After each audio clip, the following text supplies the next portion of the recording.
Creating an inventory item in NetSuite is essential for managing your stock effectively.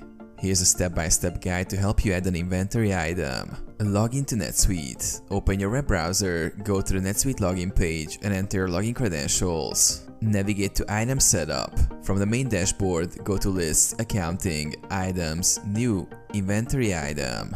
Enter basic item information, item name or number. Enter a unique name or number for the inventory item. Display name. Enter a name for display purposes, if different from the item name or number. SKU. Enter the stock keeping unit if applicable. Categorize the item. Department, class, location. Select the appropriate categories if your organization uses them for tracking purposes. Pricing information. Cost. Enter the purchase cost of the item.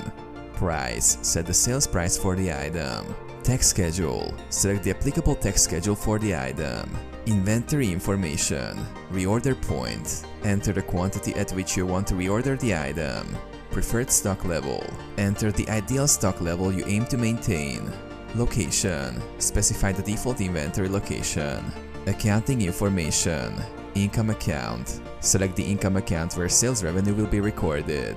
Asset account. Choose the account where inventory value will be tracked. COGS account. Select the cost of goods sold account. Additional details. Description. Provide a detailed description of the item. Vendor. Select the default vendor for this item if applicable. Save the item. Once all details are entered, review them for accuracy and click Save.